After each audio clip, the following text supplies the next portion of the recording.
Hey, what's up? Welcome to Tuck Notes Beginner Stock Talk. My name's Tuck and I'm your host. There is a big hype and talk about a potential Tesla stock split coming up soon. You're also gonna auditorily hear Elon Musk's vision on Starlink or Starship, I should say.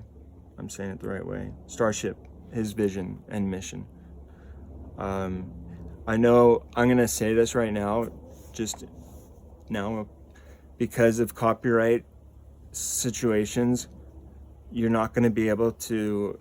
You'll see I'll show you the video, and you'll see the Elon Musk talking, but I have to then move my camera away because there's things in there that pop up that would make it look like I'm copyrighting his video or her video, I should say. But let's get back to Tesla. The rumors. Let's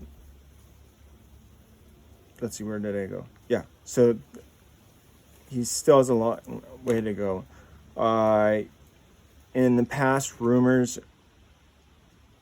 started happening around $1,000 last year, or when I don't know, maybe 2 years ago when the stock split, and then it started exploding. There was a huge, massive rally, and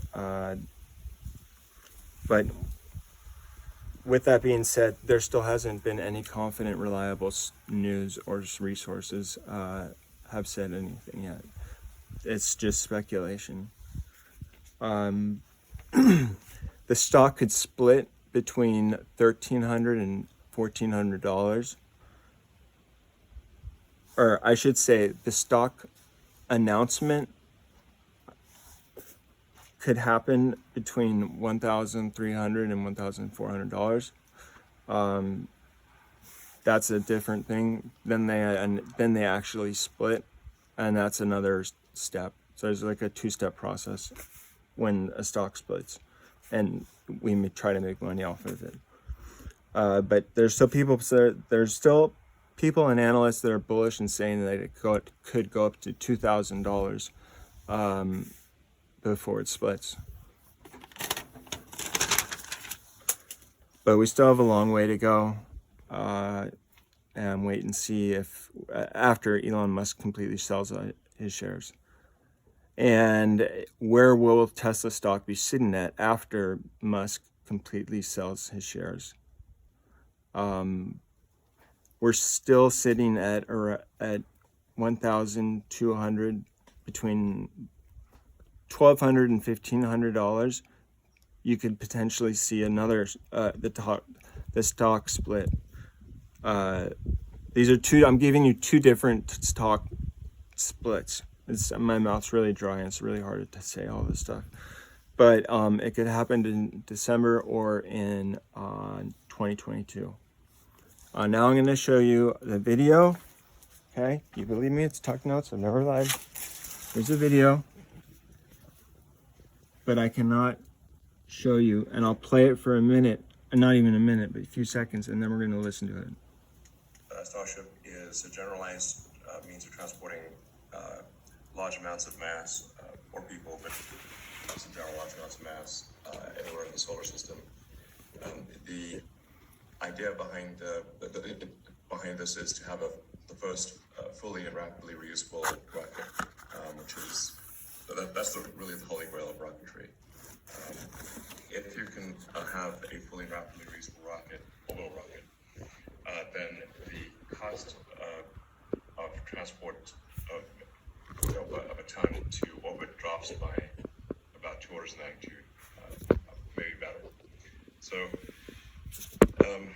just as it would for really any mode of transport, if you say had aircraft or cars that were not reusable, you would see very little use of aircraft and cars, because you have to buy a new aircraft every time you went somewhere.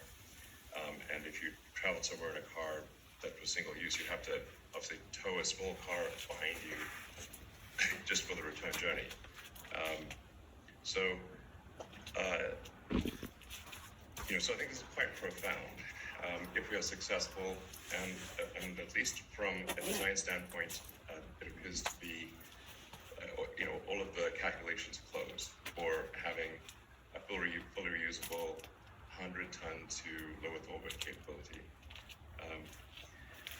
The vehicle is very big, so one of the things that helps with the reusability is scale, because, for example, the electronics that control the brain of the vehicle, if you will, does not actually get any heavier if it is a big vehicle or a small vehicle. So things like avionics to control, inertial measurement, sensors, and whatnot become round out to basically almost no percentage of the mass for a big vehicle. Whereas for a small vehicle, obviously that would be much more of an issue. So scale certainly helps. And then we're using the most advanced engine cycle, which from a physics standpoint is the best. You can extract the most amount of momentum for a given amount of fuel or propellant, which is a full flow gas staged combustion engine. That's the Raptor engine. There are currently 29 of those on the base of the booster. We'll be expanding that to 33. And at 33 engines, and with the Raptor 2, we'll be doing about 7,700 metric ton force of thrust on liftoff. So it's about 2.3 times the thrust of a Saturn V. So it's really a very big vehicle. It's the biggest rocket ever designed, and we're close to our initial launch, our initial orbital launch. We've done several suborbital flights and have been able to land the vehicle successfully. The first orbital flight we're hoping to do in January. So we've completed the first orbital booster and first orbital ship, and we'll be complete with the launch pad and launch tower later this month, and then we'll do a bunch of tests in December and hopefully launch in January. There's a lot of risk associated with this first launch, so I would not say that it is likely to be successful, but I think we'll make a lot of progress. And then we've also built a factory for making a lot of these vehicles. So this is not a case of just one or two. We're aiming to make a great many. Ultimately, I think in order for life to become multiplanetary, we'll need maybe 1,000 ships or something like that. But the overarching goal of SpaceX has been to advance space technology such that humanity can become a multi-planet species and ultimately a spacefaring civilization, and to make true the things that we read about in science fiction and have them not always be fiction. I think this is actually quite important. Well, long term, it's essential for preserving the light of consciousness. Eventually, something will happen to Earth, hopefully not soon, but either natural or man-made, that would cause the end of civilization. So the probable lifespan of civilization is much greater if we're a multi-planet species, and ultimately even go beyond our solar system. But the first step is being multi-planet, Mars being the only realistic option for that. So I think from a standpoint of, like I said, from a standpoint of preserving the light of consciousness, and which I think we should regard as fragile, I think it's extremely important that we try to become a multi-planet species as quickly as possible. Obviously, along the way, we will learn a great deal about the nature of the universe. And it will be possible to have many more space-based experiments if you have a very large vehicle capable of transporting things to orbit or the moon or anywhere at 100 times less than it currently costs. So it offers sort of profound possibilities, and I think there's a fundamental juncture in the history of really any civilization on a single planet, which is, do you get to the second planet or do you not? And I propose we do. And I think we should do it as soon as possible. The window of this opportunity is opened now for the first time in the 4.5 billion year history of Earth. It may be open for a long time, or it may be open for a short time, and I think we should, be hasty, so that just in case it's only open for a short time. So like I said, I think this is very important for the long-term preservation of the light of consciousness.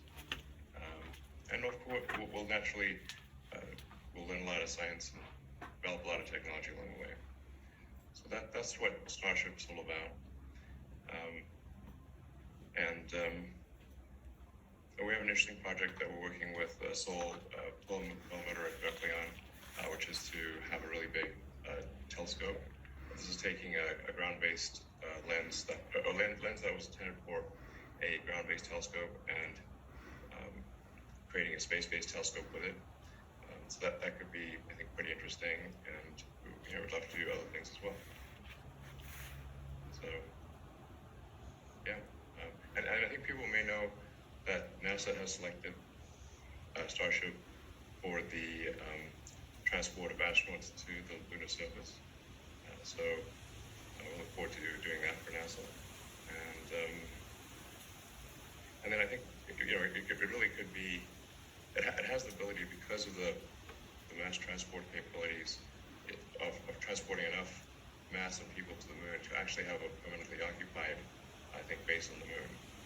Much as we have like a permanently occupied base at Antarctica, we could have just sort of a moon research station, which would be amazing. So, I think anyway, this is a very profound vehicle, and nothing really like it is being developed, and I don't think anything quite like it has been even proposed. But it's